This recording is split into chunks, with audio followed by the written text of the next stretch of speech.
start with the pledge of allegiance. I pledge allegiance to the flag of the United States of America and to the republic for which it stands, one nation, under God, indivisible, with liberty and justice for all. Welcome, everybody. Leon will not be here tonight. He's traveling, so here we are. I'd like to change something up tonight. I'd like to bring Tim Green ahead of the department heads to, because he's with, well, I thought he was with us. Oh, he's coming. There he is. Hey, Tim. Hey, Tim. Can you hear us? Yep. Hang on, we're gonna make a little bit of adjustment.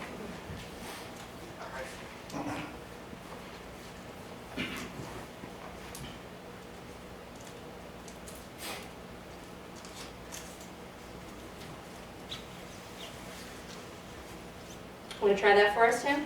Can you hear me? Yeah. Okay, yep. So what have you got for us tonight? Well, you've asked me to come and present the audit report for the year ending December 31st, 2023. So I will quickly run through that if you'd like. Yep. And answer any questions. Okay. So, assuming, yeah, I can see that some of you have that audit report in front of you. So the first things first, page 1, this is what you're hiring us for report. We give you, we provide an opinion on your financial statements. Each opinion within your financial statements, and you have many. And you can see that you had a mixed opinion, you have an adverse opinion, and you have an unmodified opinion. The unmodified is what you want, and adverse is, which I'll explain in a minute, is what this town has received ever since this standard, this OPEB standard was applied. And that's not necessarily uncommon. So, as I said, you get an adverse opinion on your governmental activities and your business type activities. These are your statements that are on a full accrual basis. They're exhibits 1 and 2, and then exhibits 9, I believe starting at exhibit 9 for your business type activities.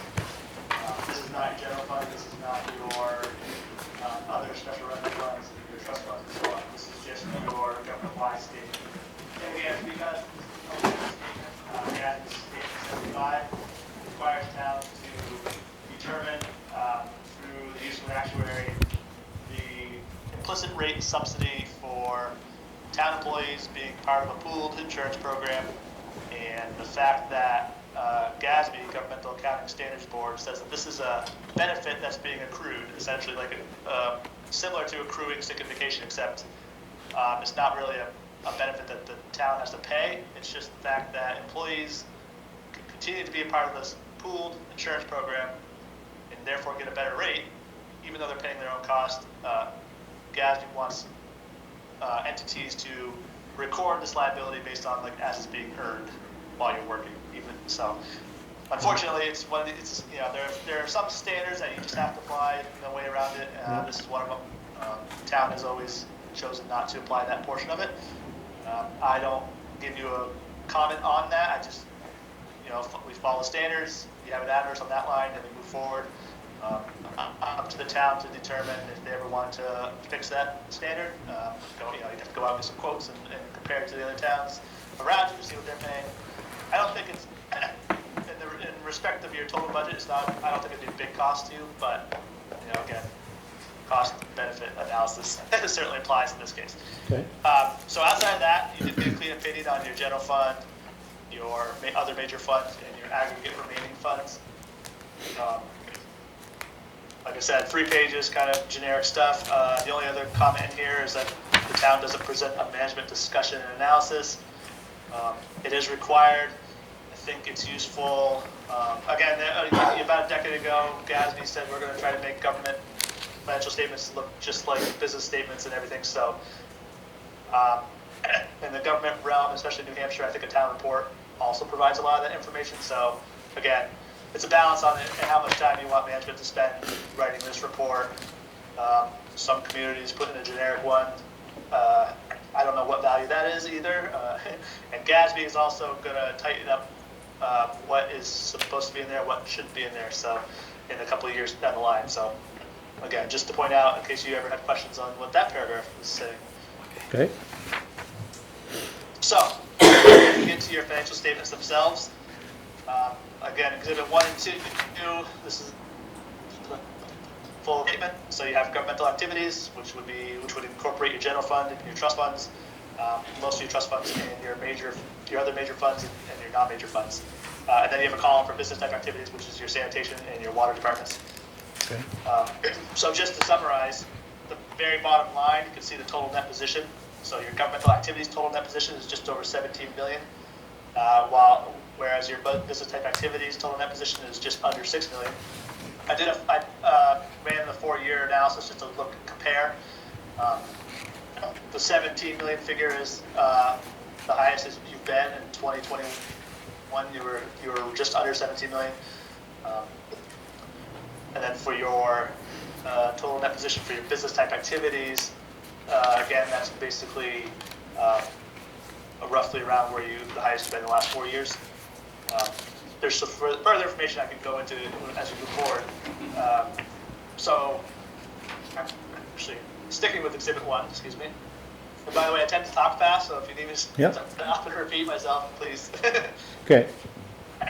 So within Exhibit 1, you can see total assets, 23 million. That's made up, your primary assets, you can tell, cash and investments. Again, your trust funds are incorporated in that column, so as you expect, as well as the Colonel Town Trust, that's the bulk of those investments. And then you have receivables, which primarily would be property tax receivable. And then you have capital assets, broken down by category. And then you have liabilities, about $6 million. You can see primarily 2 big factors there. You have intergovernmental payable, which represents what you owe the school through June 30th. And then you have net pension liability, which is the town's proportionate share of the total liability in the retirement system. And that's determined by actuaries at the retirement system hire as part of their audit, and they provide the information to every community that's within their system. So the town's giving us the numbers based off the retirement system's website, and we're incorporating them in. Okay. And then your net position is broken down into a few categories. Net investment in capital assets, that's just over 7 million. That represents your capital assets, net of accumulated depreciation, less all the bonds and notes, and leases and so on that were used to purchase those capital assets. Then you have restricted balances for endowments, non-expendable and expendable, and other purposes. Those are trust funds, library, Colonel Town Trust, and then a small grant that you have still unspent, leaving you with unrestricted of 1.8 million. That's a hair down from the year before, which is 1.89 million. 2 years ago, it was just over 2 million, but back in 2020, your unrestricted was 760,000. So you're definitely in line with what you've been over the last few years. Okay. I'd say overall, it will be 2023. The results were not very different from the past few years. So, Well, at least we're consistent. That's right. So moving on to Exhibit 2. This is a statement of activities. Again, full accrual basis. This shows you your expenses by governmental activities and business type activities. And then you can see program revenues, how they relate to functions of the town. And then also you have a lower category of general revenues. So you can see total governmental activities expenses were 7.2 million, while total business type expenses were almost 1.3. You can see total charges for services in the town is just over 4 million. 3 million of governmental funds, governmental activities, and another $1 million in your utilities. Yes, you have about $1 million of operating grants, and you have another 170,000 of capital grants. And then again, total general revenues of just over 4 million. That's near the bottom. Primarily property taxes; those are not tied to any one function to the town. Obviously, they're raised to support the entire town or the functions of the town. Exhibits 3 and 5. These are governmental funds. These are modified accruals. So you're not reporting capital assets here. You're not reporting long-term debt. You're just focused on current resources. So your annual debt payment and outlays for the capital assets and so on. Those are recorded as expenses. For example, in these funds. Here you can see your general fund, the first column. Other major funds, and that's determined by a quantitative factor, basically saying what are the assets of each fund, what are the liabilities, et cetera, and do they reach a 5% threshold and a 10% threshold depending on the categories they're in. So most entities, including Lancaster, tend to be consistent with which funds are considered major, unless you were to have a capital project that you started out with, borrow $5 million, you start out high, and then slowly, as you spend that down, that fund may go away or become non-major as it reduces its resources.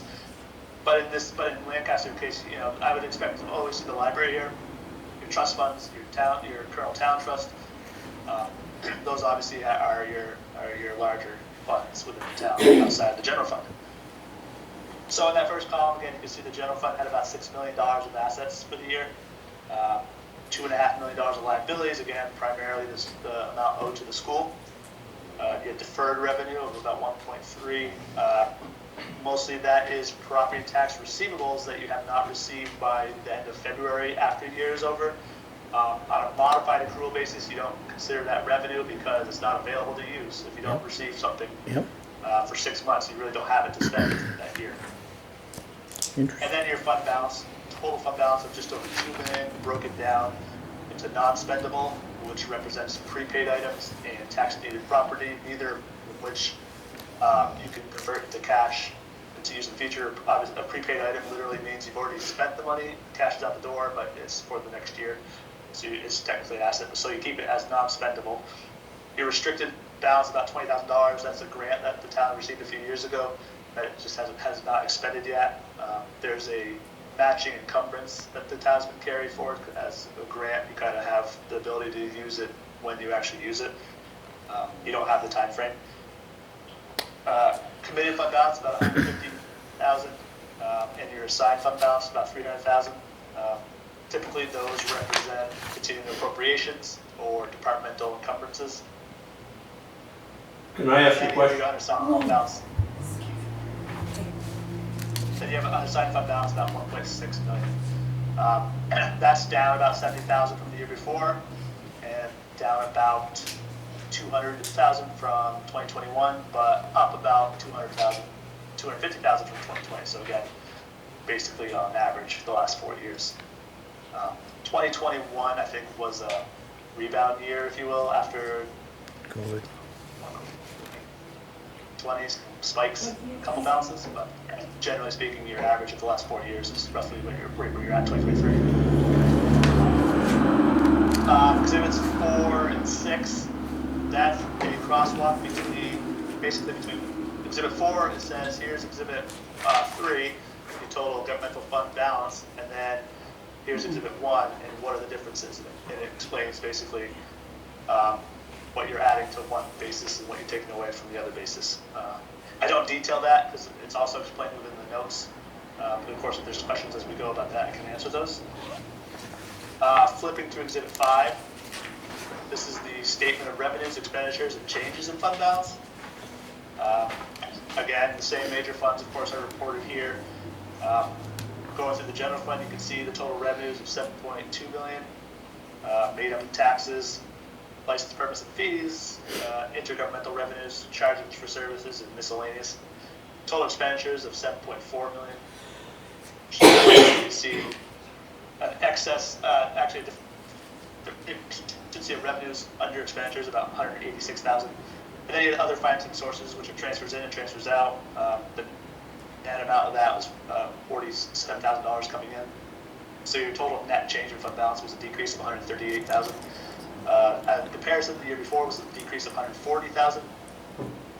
2 years ago, being 2021, again, as I said, spikes, that was an increase. You actually had an increase of $670,000 that year. And in 2020, you had an increase of $58,000. So 2023, in that sense, was very similar to 2022. And again, ending fund balance, total fund balance of $2,169,000.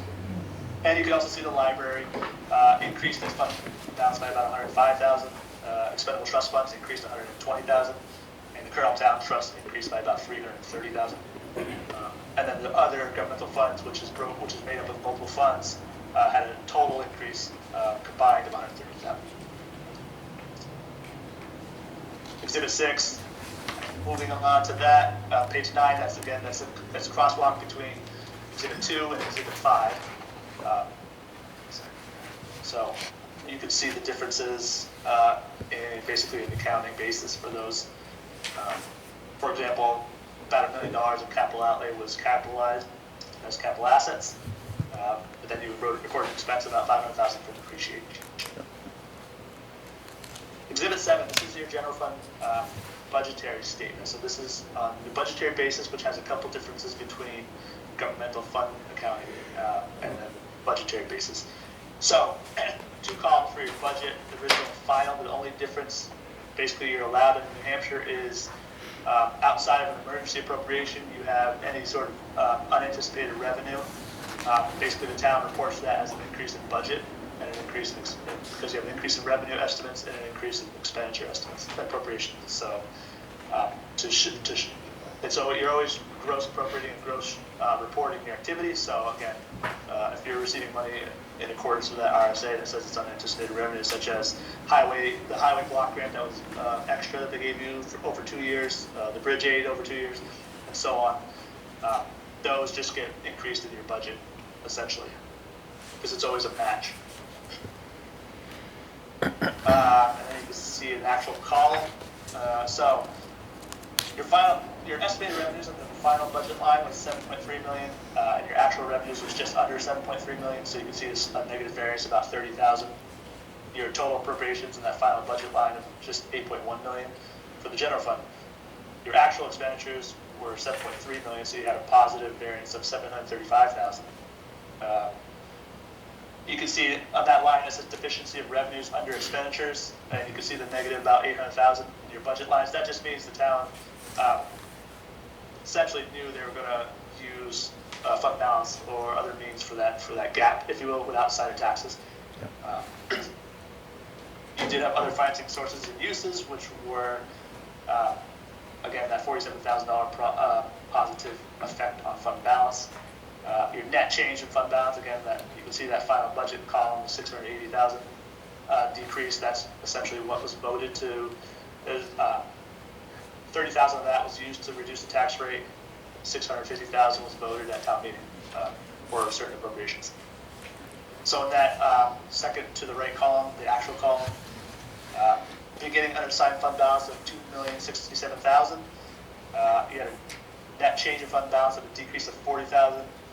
As well as an increase in non-spendable fund balance. So anytime you increase a fund balance classification, it comes out of unassigned fund balance. That was about $5,000. So you can see where you started at $2,067,000, ended at $2,022,000. Again, decrease of, you know, if you see the $42,000 from last year, about $220,000 less than the year before, but an increase of about $240,000 from 2020. The other data point that I actually pulled from those figures is, and I'm jumping around a little bit, I apologize, but if you were to turn to page 44, the second to last page,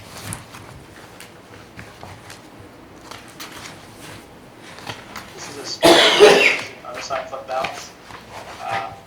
Kind of repeating what I went through, but you can see that beginning unassigned fund balance of the $2,067,000 figure, the $30,000 used to reduce the tax rate, as well as the $651,000 voted at town meeting for certain appropriations. Your budget summary, you had a revenue shortfall of $144,000, but you had an unexpended balance of appropriations of $786,000, so you had a net budget surplus $641,000. Again, there's that $5,000 increase in non-spendable fund balance, and so this shows you how you get to the $2,022,000 unassigned fund balance. Now that budget surplus, as a percentage of your general fund appropriation, was 6.75%. Comparing it to the last 3 years, it was 6.43%, 14.67%, and 7.33%. So basically, over from 2020 to 2023, you averaged about 9% budget surplus from your total appropriations, which again, I'm kind of conflating two together because I'm including your revenue positive or negative results as well within that amount, but I think that's a good comparison to show you, again, you're basically on average for the last 4 years. So. Nice. Exhibits 8, 9, and 10 are your utility funds. Water department, sanitation department. Again, similar to, this is same reporting basis as Exhibit 1, so full accrual.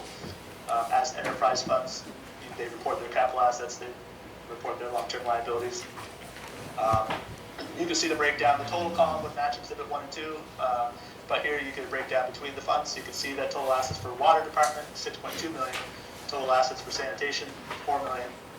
Total liabilities, almost 3 million for the water department and about 1.7 for the sanitation.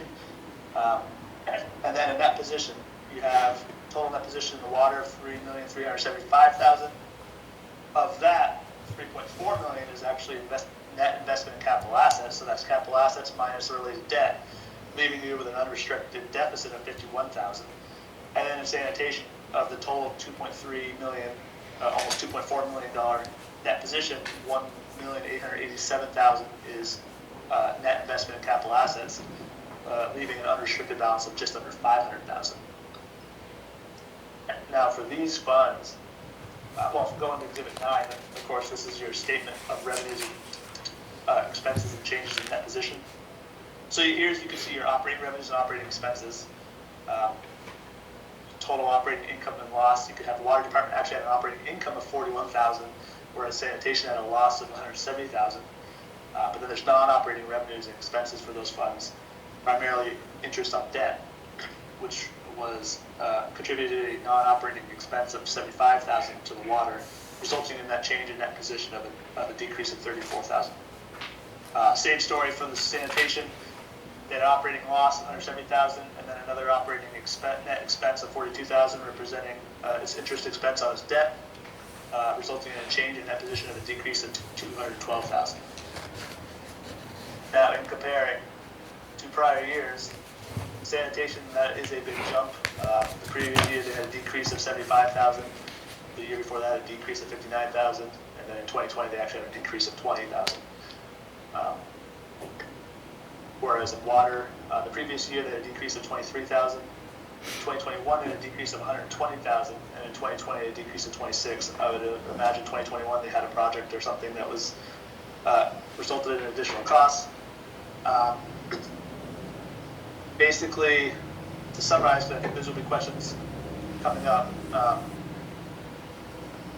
Operating activity, obviously in the water fund, they've maintained, let's see, so last year was about $70,000 operating income in the water, and then once you start tacking on your interest on debt, that's what tends to push those funds into the negative. So it's really a factor of those additional costs when you determine, because if you were to look at your actual, you have two expenses, one that you kind of budget, you probably don't budget for depreciation, which is a big chunk, but you do budget for obviously your operations and maintenance and so on. So when you factor in depreciation and interest expense, it tends to put you over that line as the negative.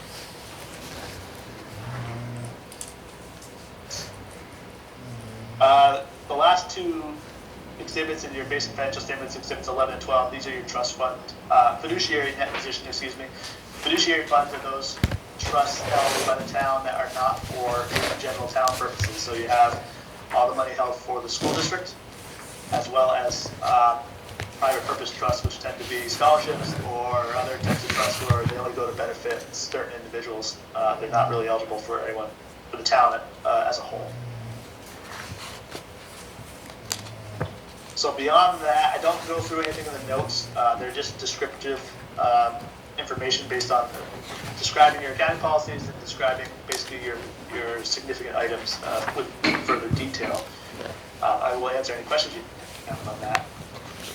But beyond that, I guess I'd say that I can open it up to questions right now. You have something to answer, Jim? Yeah, Tim, thank you for doing this again this year for us. Good to see you. Regarding depreciation, we haven't been budgeting that. Do most municipalities do that and put talk to me about that? And especially I'm looking at water and sanitation. We did just increase our rates. That will be effective for the bill next month. So 2024 audit will be challenging again, I think, for that department. But I'm now wondering if we didn't increase the rates high enough, to cover depreciation, or is the onus just too hard on the users? I mean, just, what are other communities Well, up so here what- doing that have small number of What you are- people? Right, what you are probably doing is you are probably budgeting for your capital outlay. Yeah, So it's kind of in theory, your capital outlay it's a lump sum, but your depreciation is that same item just over the useful life times of it. number of years. However, in the year you don't have capital outlay, you still have the depreciation. So it's really, it's a challenge. I mean, you probably should budget a little bit you probably should be budgeting for depreciation, but then you're kind of looking at two different bases of accounting. So you have to make sure you have to have that buffer in there. Basically, you have to analyze your financial statements at the year end and say, okay, are we capturing our activity? So one thing to look at is your cash flow statement on Exhibit 10. I think that's very useful. You can see that the water department actually had a positive cash flow from operating activities. Yes. Because this truly just says, on page 13, it truly says money coming in, money going out for operating the system. So receipts from customers and users, for example, $528,000, and then payments to suppliers and payments to employees was less, $186,000. So that's a positive sign. But then you have cash goes out the door for your capital outlay and long-term debt payments. So again, in 2023, you did have a non-contributing transfer from the town for the debt, but that's a unique thing. So typically, you'd see about $300,000 outside of the operating. Keeps going back to that Just number. To pay off that Keeps debt. going back to that number. Yeah. Okay. So I think it certainly does indicate those rates needed to be probably adjusted, which you just said you've done. So Yeah, 2025 should look better than these last few years have looked. And it's finding that balance of what the, ratepayer can afford. It's just, we find ourselves, we were behind and increasing, and, and it shows in the, over the course of the audits that, so hopefully we've done. yeah, I'd say your revenues for both of those funds have been very consistent, which I guess you would Because we didn't expect. increase rates. Right, but then as your expenses climb, of course, that's where you're going to get hurt. So. I asked this last year too, are you seeing anything, I appreciated you telling us like what had changed from like 20 or 21. Is there anything you're seeing that we need to be aware of, or something that, even if it's happening in other towns and it should be happening here, like just because you have your pulse on what's happening so much in the North Country? Right. I always like hearing what should we keep an eye on. I know overall we're responsible, but you have an insight that we don't, perhaps? So. Nothing that jumps to my mind specifically. I did touch on it before, but in that last page is my standard letter to the town. I did comment on just a minor issue, I would say, ultimately, but it was cleaning up that cash reconciliation process, because there were certainly older checks hanging out there, and I pointed it out because it felt like it's more of a function of a policy and procedure type of thing. Absolutely. Yep. Plenty of places have old checks outstanding, but obviously, if those are current employees, you want to make sure that they get satisfied, so in some way or shape or form. So if you have to void that payroll check and then cut them an AP check for the net amount to make them whole again, obviously you want to do that. So items like that. Same with vendors, of course. I mean, primarily vendors, I would expect would be telling you if they're still owed money, but but in this case, you don't know what's falling through the cracks. You want to make sure everything is caught up in that sense. But beyond that, I mean, there's always accounting standards coming down the line. When we do come for 2024, we're going to be requiring the town management to, they changed how you have to report compensated absences as a liability on Exhibit 1 now. It's going to increase your liability ultimately.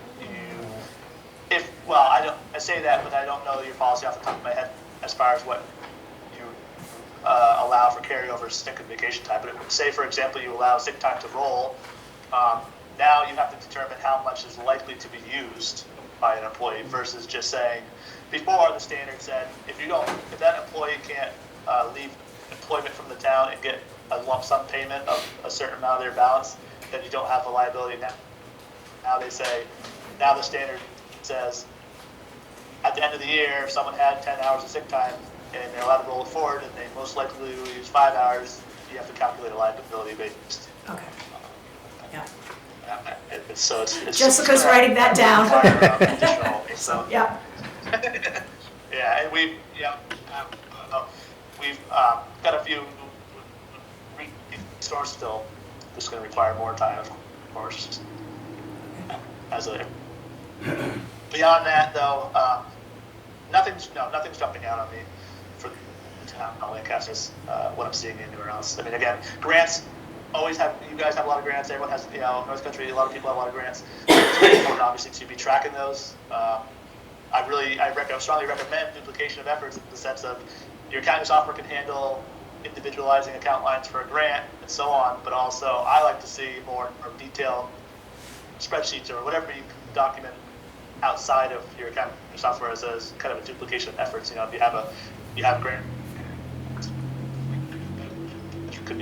there could be a duplication of efforts, a lot of that as well. So if I walk in and say, I could ask two different people, essentially, those two specific employees or whatever, say, how much do you have remaining in this grant, or how much are you expecting to come in to reimburse what went out the door from this grant? So, because those are the holes I think I find in a lot of communities is being truly like in tune with what period you spent the grant versus when it comes in, and we're matching up a lot of time spent last year too on trying to matching some grants. Sometimes it's confusing if I just have a payment stub from the Treasury Department or the state that they use their coding system to indicate what grant it is. Can take a little time of matching. So the more documentation up front of that. Internal process. Yep. Okay. Good. All right. Tim's not here to answer questions from the public. He will clarify things for you. This is for us to understand our, Well, this will help you understand it. well, we can take it up I'll ask you later, with the public time. please. It would be handy if you did. All right. You would share, but. Yep. Do you have anything else? I don't. Thank you, Tim. Thank you, Tim. My pleasure. Yep, You're very welcome. Have a good night. yep. Tim is not here to talk to the public. All right. All right, moving along to the department heads. Looks like Tim's the closest. Well, obviously we've been plowing snow and stuff. We are gonna start clearing the ditches and stuff. We got a lot of rain coming, so we're gonna make sure we got things got up for that. And we're gonna start shimming the potholes on the gravel roads, which I got my 3 prices for gravel. Okay, good. I would like to truck them from the cheapest pit Okay, as needed. And at some point, sometimes we take some out of our little stockpile and we put it back. yeah, right. Just to clarify, this is for This is minimal not, use. this is Yeah. for normal use, no Yep. storm damage Right. use, just my general operating use. Yep. All right. I gotta tell you, I don't know what I'm looking at. What is So I this? called 3 places, got a price per ton on 3/4 inch crushed gravel. And- That's okay, per ton. Per ton. That's kind Okay. of standard. Okay. And I don't know like how many tons we use. I don't have a sense of how much Well, this is. but it varies. Okay. I'm gonna say I'm concerned because Leon's not here. Is this something we vote on, or how does this work? What is- He's looking for approval to Right. get some material within the next couple weeks. Yeah, generally when the weather breaks and the roads dry up enough before they get too soft, we try to fix the potholes best we can to get us through till grading season. Right. Well, it's clear which is the lowest. Yeah. Oh, yeah, if you're gonna vote yes, gotcha. So, yeah, we couldn't do that. I don't No, feel comfortable no, doing this no. without Leon No, here. that's true. You need to recuse yourself. I need to recuse myself from that, yeah. Okay. But could I we see- bring this to the I next see where meeting? you're Not going. when he's able to say this for the next meeting, or what? I don't know how. Absolutely, so our procurement policy, if he needs something emergency, like less than Well, I 1,000, mean, he's they're talking authorization about- to do it, like, When's the next legislature? It'll be after weeks. town, 2 yeah, weeks. 2 weeks. We can try to make it through then. Do you have anything up on the hill? If it warmed up, would it thaw I out? have a very small pot. Okay. But it's probably half full. Yeah. Would you tell us what the prices were and who the bidders were? Well, bear with me, it doesn't say it's a bid, it says it's a quote. Right. It looks like it comes under the threshold of what you could approve, is that correct? So anything between 5 and 10,000 is town manager and 3 quotes, so. We won't be one to $2,000 No. in gravel. We'd be lucky if we go to a couple thousand, I think, Jim and Rose.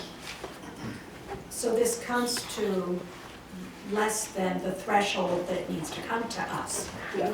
I don't want this document. Well, I just try to be transparent. Come on, take on extra work. I'm like, wait a minute. Well, I just want to be clear, I'm trying to be transparent. I what know, I'm I doing with agree, my and I'm gravel. joking saying I Yep. don't want it.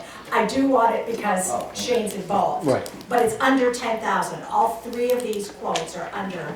If you're only talking 500 ton, it says 500. It has 500 available. Yeah.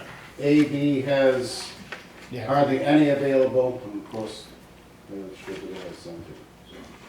So I just made notice to. You give it back to Jessica. We'll And follow that- the and procurement just follow policy, the- if we Yep. need it, we will, yeah. Yep. Thank you. But I appreciate that you're Yes. following the procurement policy. I'm Yes. trying, I'm trying to be clear so And I- I don't get in trouble. I appreciate that. I don't want to be shut down in 2 Nope. minutes after I start. Nope, Thank you. that's what it's all about. Thank you. So we're still not gonna be transparent and say what the prices were and who the quotes were? Well, it's not a bid. It's not a bid, Okay, it's, It's not a can we- bid, it's a can we be quote. transparent of who put in quotes, who got quotes from, and what the prices were, please? Okay, time out. On a procurement policy, Yes. when you have the authority to do it, how is that supposed to work? So for instance, they had Shop Around Tires and they called 3 different organizations to get the quote for tires. They then solicit the quotes, whoever comes in the cheapest, shipping, delivery, all that stuff, all fees considered, that's who we go with. So you brought it to us because Shane's involved, is that correct? Because normally this No, I wouldn't brought come it to us to, with because there this seems dollar to have been amount. discussion last year, Yes. some confusion with emergency See. gravels and useful gravels. Right, So I just figured, I'm gonna be person gravel, it's gonna come from a pit, it's gonna Okay. be trucked in from an outside source. I wanna be clear, we did it the right way. okay. I'll be glad to share that information, Alan. I appreciate respectfulness from you. And yelling out at me is not respectful, as you sit there and laugh right now. I'm sorry, I didn't mean to real well, but Beatty quoted $10.30, Carol $12 and plus. I need a typewriter. Carol was $12.20. And AB with limited availability was at $10.50.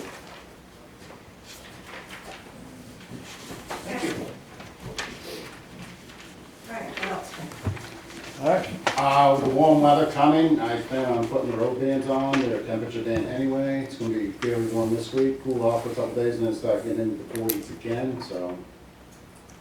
Yep. I don't believe we have any loggers left trucking on our roads anyway, Okay, good. so.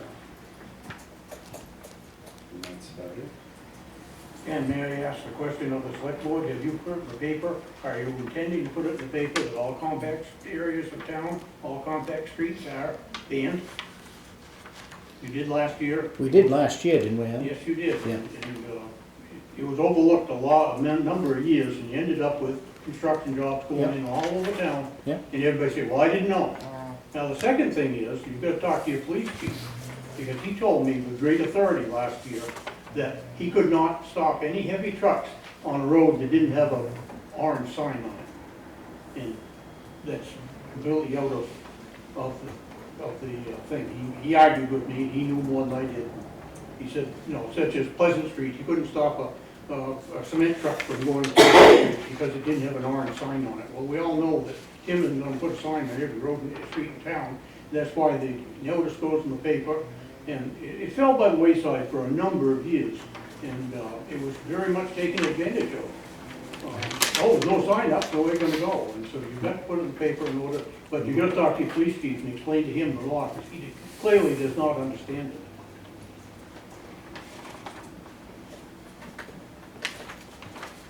Okay.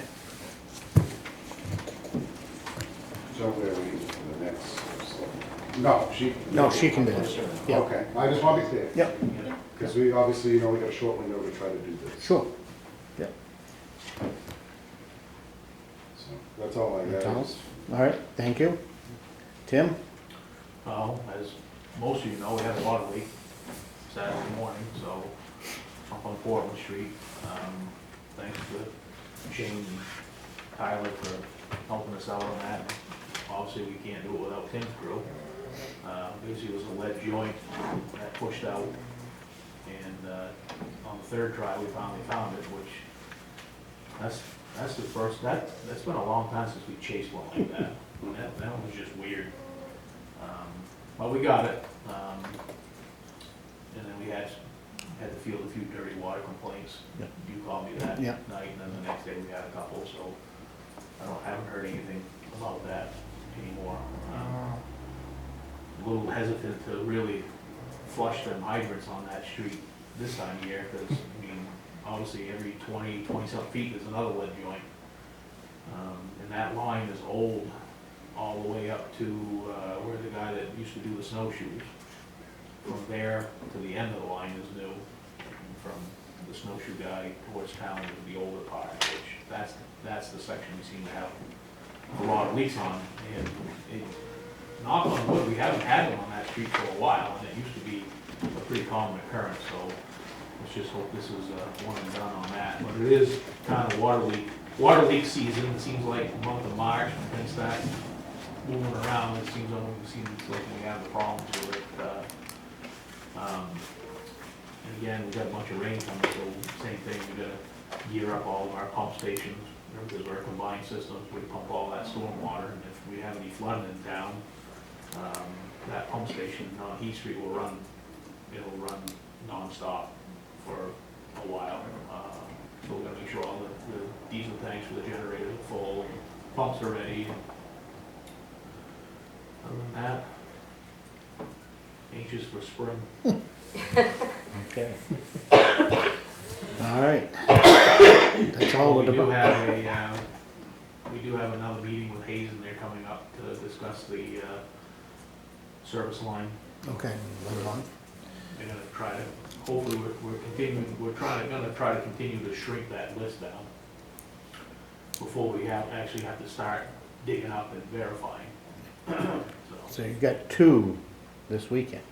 Yeah, yeah, we got two that are, both of them are copper on the town side, so we Yep. can document that. 2 out of, what, 900? No, yeah, it's a start. Yeah, but again, you know, everybody that helped, I appreciate it. We couldn't, I mean, we had, you know, police department helped us with a cruiser, you know, highway crew, you know, you helped out with the machine. We couldn't have got through that frost with what we have. It's impossible. So it took a while, but it went well. Well, I'd like to thank you both.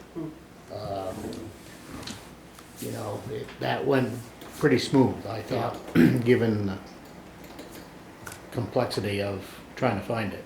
Well, Tim and I always seem to work good together, because he, you know, he came from my department too. And Yep. so I usually lean on him for the construction Yep. side of things. And I don't know, it's just the way it's always, Yep. we've always seemed to do all right that way, so. I thought it went all right. Yep, it went very well, and Tim was doing his safety stuff. Yeah. Everything was, Yeah, we didn't have any sidewalk commandos show up, so that No. was good. yep, so. There's a lot of them in I town. was hoping, What's that? I was hoping. Yeah. All right. Okay, thank you. Thank you. Yep. All right.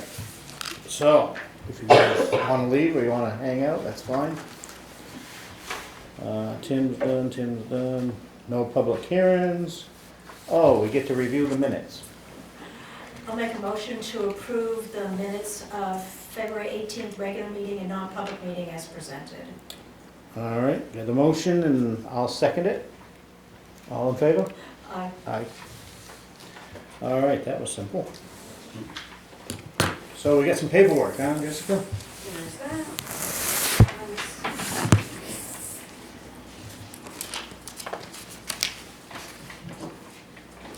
That's the non-public and.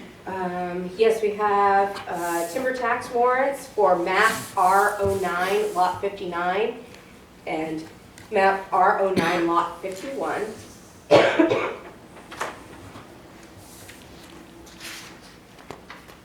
Was there just one place to sign on this? Yeah. Okay.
There's also a notice of intent to cut wood or timber for map R12, lots 51 and 63.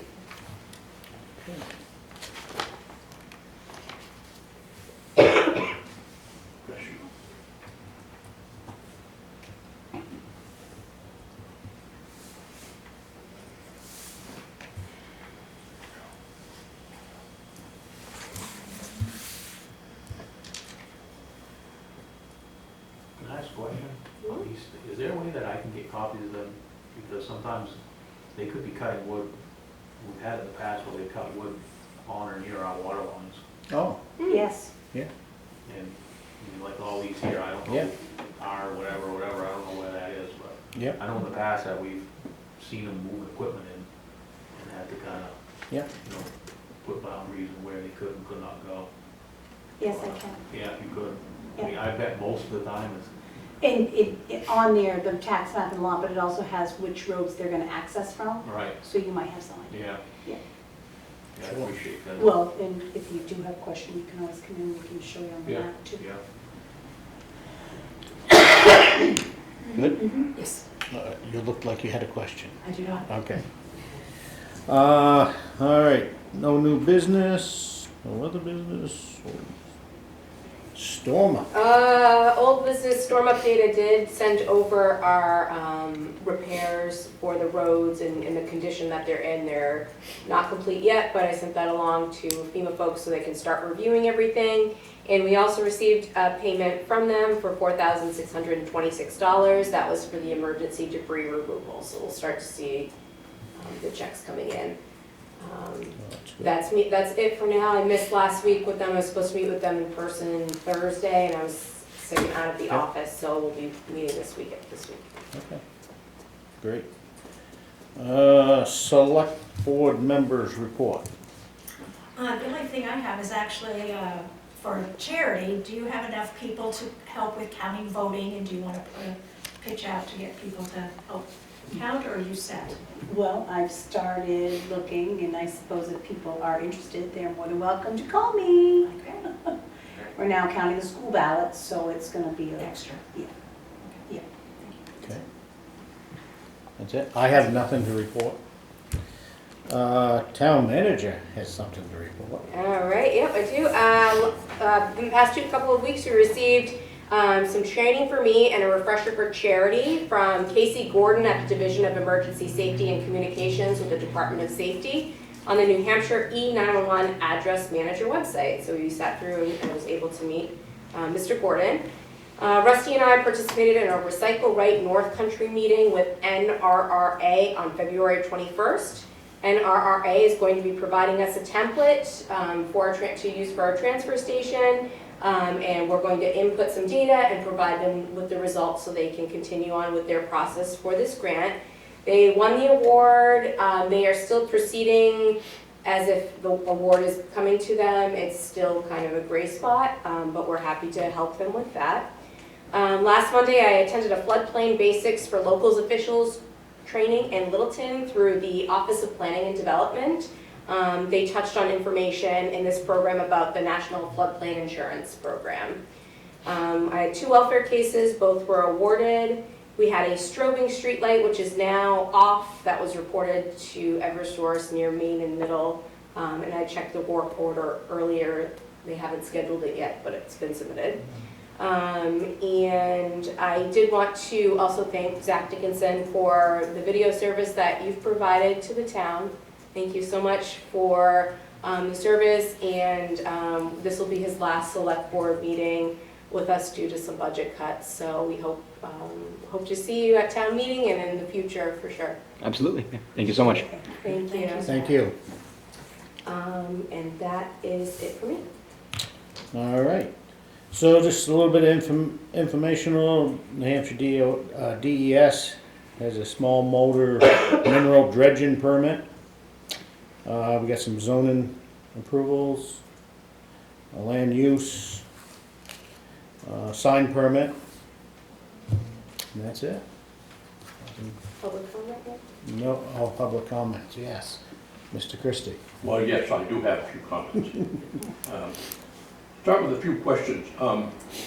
With respect to the audit, would you explain to me, I'll do or my best. help me I will understand. do my best, but I'm not gonna guarantee it. Well, we should have done this one. This Exhibit 3, I think this isn't critical, this is trying to help everybody know what's going on here. Exhibit 3 has, it describes the various trusts. 6. And under Colonel Town Trust, fund balances, it says non-spendable is $4,172,532. And then there's a new category called restricted, which is $917,539. I think I know what that means, but I'd like to hear what you say. It's a number in there. Well, I think what it means is in 2018 or 2019, Colonel Town Investment Committee petitioned probate court to change the will. The will used to say all the interest went to the town for spending. They changed the will to something called the uni trust, which takes a 3-year previous average and pays 4% of it to the town.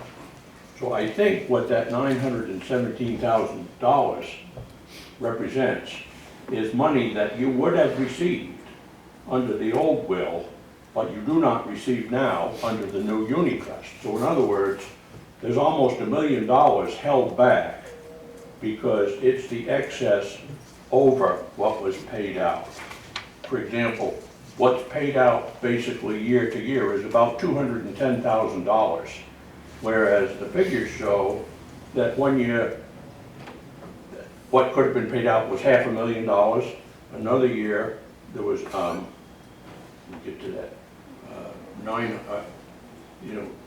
$400,000. So the idea behind the conversion is to protect the trust from downturns in the market. But what it has done is held back $1 million over the last 3 or 4 years that we have had to make up when Colonel Town has a $500,000 budget and we only get 207 from them. We had to make up the difference. For instance, the budget this year, that's $300,000. So I wanted to make sure that I was right by asking Mr. Green. And that's something to look into because that would help very much with the tax burden on the town. And there's an easy cure for it, which is to petition to change the unit trust from 4% to 5%. And then on Exhibit 5, that's where you can see, on the line called under Colonel Town, which is the fourth column, line called miscellaneous, that's $537,908. That's the money that was actually earned that would have been paid to you under the old will. But you go down almost to the bottom and you see the transfer outline. What you actually got was $207,000. So in that particular instance, $330,000 stayed in the trust that we would have had to help us with our taxes. I think I'm right about that, but it bears looking into. Okay. Because it will help quite a bit. And then on Exhibit 10, the ninth line down from the top, this is water and sanitation department. It says non-contributing transfer from town to finance debt. And that's $118,474. What is that? I'm pretty sure I know, but do you know? And No, because I haven't really studied this. Tonight was the first time that I, yeah, so for you to come here I'd ask and them. ask me to tell you what these numbers are without taking a look at it and understanding it. Well, we've had this for 3 weeks, so I did it for 4 weeks, so. Yep. So the point is, I think that what that represents, unfortunately, things aren't very well balanced, and sanitation ends up with a bunch of cash you can't spend anywhere else, right? And water ends up scraping by. That's just the way the dice flow. And I think what that means is that, and Jessica, I think, pointed this out, you can only use a water fund for water expenses, right? And you can only use a sanitation fund. We can't use that from the general fund, but it's not fair because when you come up short, you have to take that money from the general fund It's a to forced pay balance. the debts. Yeah. So I think you got that cured with the new rates. That's what was Well, that's what the the whole whole purpose point is. of looking Yeah. in on it, right? So- And that's not a criticism. I just noticed, Yeah. the problem is that means that all the taxpayers had to pony up $120,000 more or less, and only 2/3 of us are on the water deal. And Did that come from that budget or the other one? No, this is 23 budget. so one of the problems is, we only get these figures a year and a half after the fact, and it would help you a lot, but that's the nature of the beast. All right. So another thing that I did want to point out is, if you look year to year at these audits, there's this huge variation in the Colonel Town stuff. For instance, in 2022, the revenues are $537, almost $538,000. But in the next year, it shows a loss of $806,443, which is described, it says go to the notes and look there, but there's no explanation in the notes. I think it's some kind of an adjustment, but in other words, the principal number that the auditor is finding is all over the place. And I'm just sort of curious as to how it works out, especially since I see it as one place where we can ease the tax burden a little bit by at least getting the revenues out of the Colonel Town Fund that will fund their activities and not make them come to us for so much. And then there's also, I had, the law seems to say that any trust held by a town for the benefit of the town is to be held by the trustees of the trust fund. It's about $4.5 million, it's capital reserve fund, the scholarships held from old Lancaster High School, and $1.5 million from all the other funds.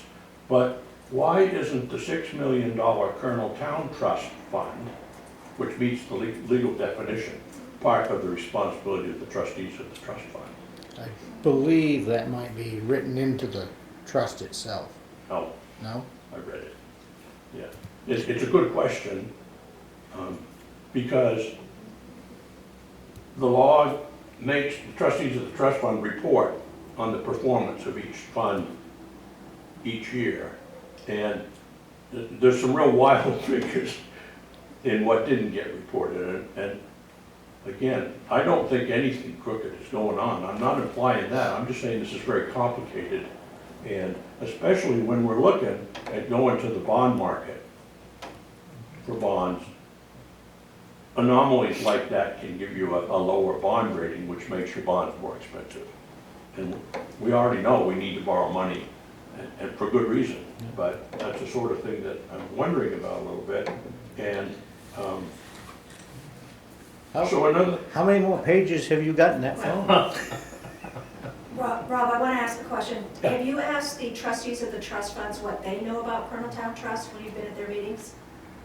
yes, I have. And what do they know about the Coloneltown Trust, or why, do they know They why don't they know. don't have it? They don't know. They don't know either? No, and the Justice Department Charitable Trust doesn't know either. And see, the reporting, this is all silly and complex, but the reporting, MS9 and MS10 is done every year, and the Coloneltown is always left off of that for some reason. And it's a big enough chunk of money, so it'd be easier to keep track of it if you got that straightened out. It's probably just something that's been done this way for a million years, and it just They're not part of the town? could be improved. So, another thing, as far as an audit is concerned, the law says that you guys have to accept the audit. Vote to accept it, and then you have to submit it. And if you decide you don't like it or it's not submittable, then you have to say why. I didn't see any evidence that that was done last year with the audit, and I'm going to encourage you to do it this year, just because I think it's the rules. And so, also there have been a lot of changes in the warrant. There was a meeting in which the select board figured out how to allocate the $100,000 cut that the budget committee voted. And so the things that are published seems to be up to date, but there was something pretty handy called the voter's guide, but that's disappeared. And that had comments about, short explanations about how all of these complicated figures worked out. And that's no longer, doesn't seem to be what's posted on the website anymore. I thought it was pretty helpful, so I just wondered what happened to that. And then the last thing, and this is my last item. I'm just asking. Last time, I asked you as the assessment board to go through the PJ Noise business. Because that valuation has changed every year, several years. They're taxed at $150,000 a year. They've got 6 apartments in a store. Okay, building, this, no. Yeah, PJ. Okay, yeah. Parker gotcha. J. I Noise was just building. trying to follow. Right, Parker J. Noise building. Yep. They're assessed at 150. My house is assessed at $427, $427,000, and I pay a lot more than they do. Now, I know this is 79E exemption, Yep. but I can't for the life of me see how it was applied. It wasn't applied until 2021, and then $251,800 were knocked off, and that took it down to 149, but now it's up to 224, and you know me, I'll take a sharp pencil and try to figure it out, but I can't for the life of me, so I wondered if you would take a look at it with me. And I made that request last meeting, and I wondered if there was a time. What's that address? Is it 101? 101, yeah, 101. Are you looking Main. it up, Jeremy? You want the parcel ID? I'll type in a minute. I had looked this up after you mentioned it at the last meeting, Rob. I thought I saw where he took that deduction, what he's saying, because he took into account the 79E. And doesn't that start after construction is complete? Yeah. I believe so. Yeah, Well, so I felt like it was, I See, felt like this looked correct. well, what's confusing though, look at the land. In 2022 it was 60,000 and now it's 100,000. That's probably the revaluation, right? 'Cause I would think what that. about the building, Way up on which at 2022 was 341,700, Yeah. and now it's only 124? Right, I think, isn't he taking the 79.3? He out of it? I mean, he has written right here, 79E at 88%. He's reducing it by 88% because of that. On 2021 and 2022, it's on here, but then it goes away somehow. Okay, I don't know, I'm looking at, Well, I don't know either, Turn that's on my, the tar. that's my question. Yeah. Because every time something like that happens, it's the taxpayers who have to dig in their pocket and subsidize the sort of relief. So I just, yeah, he's taken it into consideration, that's why the assessment's only 124, 88% decrease. But I don't have previous years. well, yeah, I mean, if you look, the easy way to see it is click on that little print this, and it all comes out to the table instead of all wrangled. Up in the upper right-hand corner, there's a little printer. And you Yeah. click on that and it makes a format that you can read easier. Yep. So it shows where he's reducing it by $251,800. Yeah, in 21 and 22, but not in 23 and 24, Yeah. He's, according to what's printed. yeah, yeah, so their taxable went up from 149,000 to 224,000. So it actually went up. Their valuation went up. $80,000 in 23 and 24. So the 124 is what? I don't know, I'm looking at total taxable, Rob. Yeah, I'm me too. guessing this is something you should talk to Charity about, I know. We're the Board of Assessors. Thank you. Right, well, The assessor Oh, about talk to the assessor, I'm sorry. I figured you could read this card better than I can. it. Well, I think you were doing great. Yeah, it's assessed at 224 right now. And the reason I ask is because Main Street is lined up, it's got several of these 79E exemptions Yeah. on it. And if it's correct, it's correct. But if it's not, you know. And It's gone up. I rest my case. Thank you. Okay. Mr. Savage. What's ever gonna become of the L50 loader from the transfer station? It's my understanding that they're gonna pull the drain plug out of it and start it, and it will, That's part of that, that's part of that deal. like grant, film it. Brian Sheen. They film it, right? They film it. Yeah, Huh? yeah, They're gonna trash it. yeah. What That's- a That was my Brian- understanding. What a Brian Sheen, we ought to take some more grants. That is sick, sick. Second thing, I wanna apologize to Kathy Keene, who thinks that I shouted out and disrespected her. I didn't mean no disrespect, but you gotta understand, Tim's here, with figures in his hand, and he's got the answers. A lot of times Tim leaves. If you wait till this time of night where you take public comment, the department head's gone, he's got the answers. So you gotta shout out to get recognized, and I'm sorry if you took offense to it, but I meant no disrespect to your office or to your position. I highly respect it. I think you're doing a wonderful job. And the whole select board's doing a wonderful job compared to what we were working with before. I'll accept your apology up to the word but. And as soon as you said but, you reneged on your apology. I think you're entirely too thin. It was not directed at you, Chad. It was directed at the select board to get notice, to get brought. You see what I'm saying about the policy of waiting until the end? Now, you see, Rob made questions to ask of that guy. And probably it wasn't proper for Rob to ask that questions to that guy. But I got questions to ask of you, who would have to turn around and ask Tim. And Tim's gone, because a lot of times those guys leave, and rightfully so, they don't sit here all night. So that's the core thing of waiting until not accepting people to, raise their hand or shout out and get recognized in the middle of when something is going on. You can't do it at the end like now, after Tim's going home. So, I'm sick about that. I have a tiny bit of advice for Alan and a question for you. Tiny bit of advice is that's why I try to thought your mark battery these was, down. So the battery was flat, right? Yeah, you ran your battery down. That was it, you promised not to. I'm just sick about that load. No, it's not why. I want I mean, I to just tried to- respond to Alan, please. Yeah. To Hold up, sit Rob. here and say I have thin skin, you wouldn't say that to any male board member or any male staff. I sure You would. say that to women. No, I sure would. Yes, you do. I think I've proven I do not have thin skin. I sit here and I take it over and over from primarily the two of you. And with a smile on my face, and I joke about it. But there are times when you are screaming across the room, Alan. It's not respectful. You don't let people finish their statements. Sorry, Rob, you're trying harder to let This is people what I finish do. your statements, and I want to acknowledge you are trying harder.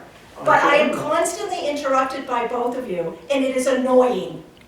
Well, like I said. That's all I'm gonna say. I've kept my crap together for as long as I can, but good God, the two of you. Just stop. Be polite, Okay, be so- civil, be So respectful. how would you say, I interrupted you before the public comments. How would you say I should do that correctly, so I can do it next time?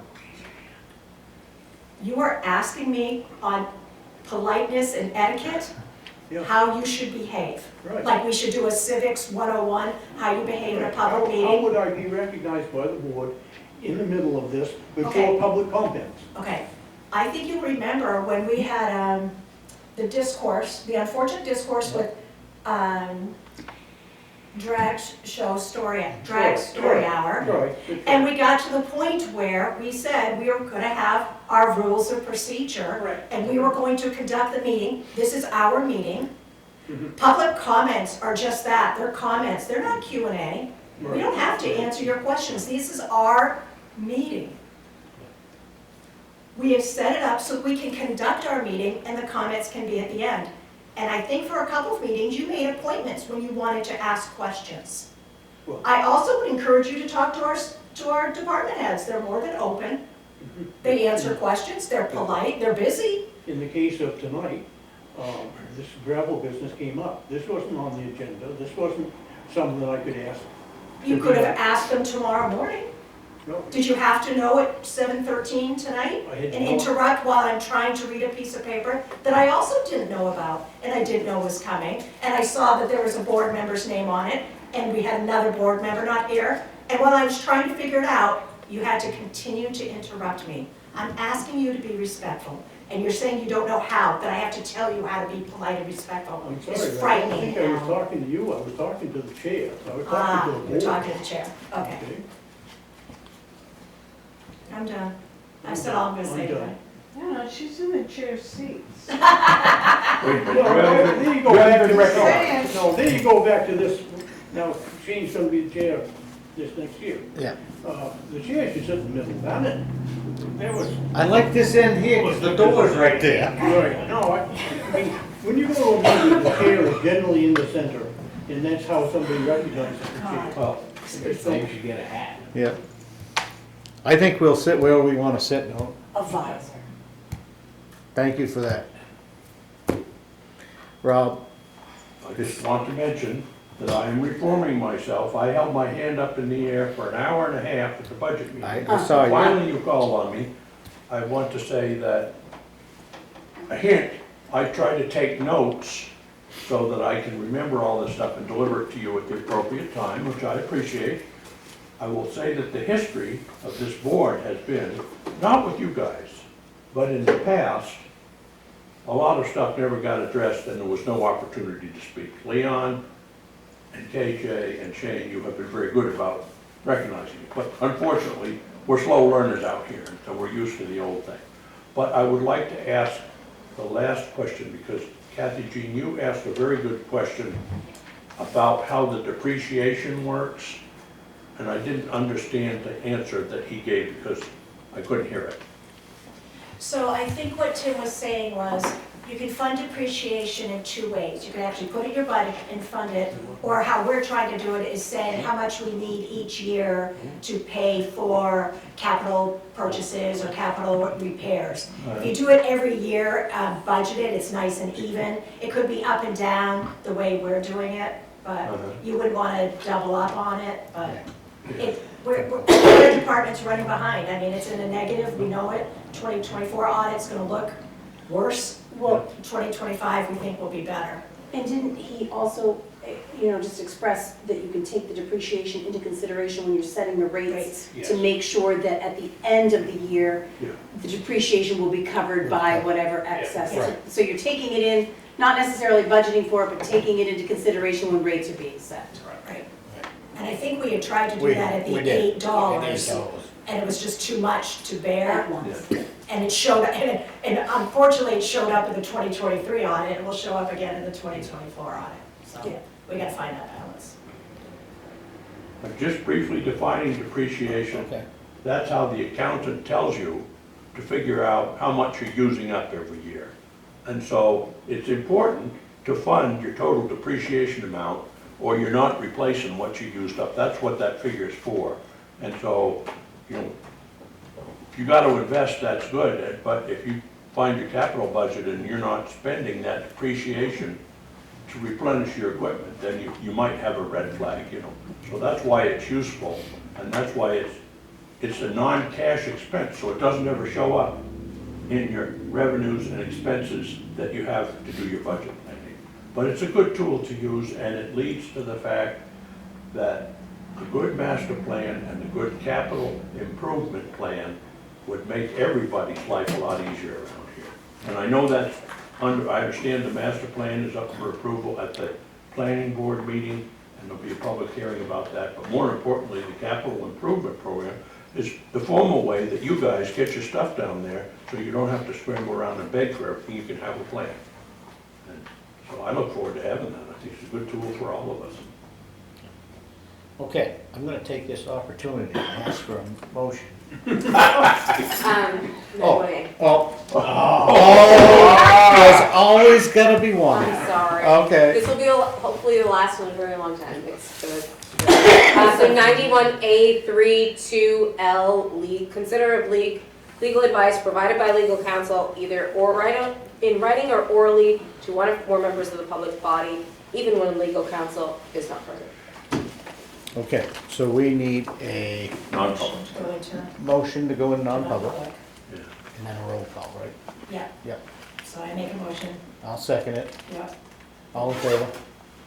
aye, Aye. and then Kathy Jean, aye. Kathy Jean, aye. Shane, aye. I guess we're in non-public. We're out of You here. want us to go over the agenda?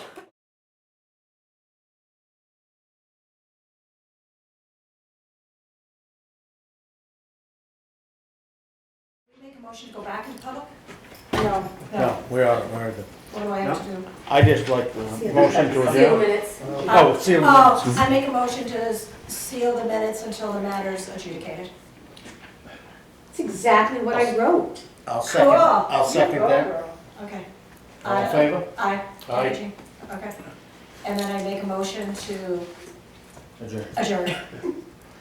I'll second I that. think that you have to go back into public session before you adjourn. You make a motion to come out of We non-public? did. That's what we do at the airport. I don't know if it's right or not. My understanding. Oh, we did, Motion to yeah, we come did out. it there. Huh? So we No, had, we should do it here? Did We you did it, have, we did it Did when we. there. did you have to go back into public session in order to adjourn? So you have to make a motion. I make a motion to come back in public session. I'll second it. No, no. Okay. Now that you've already adjourned, you have to. No, no, no, no. And And she's, then now I say, I make a motion to seal the minutes until the matter's adjudicated.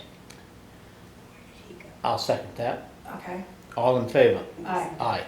Okay. And I'll make a motion to adjourn. I'll second that. All in favor? Aye. I think we are officially. That's why I didn't sit down.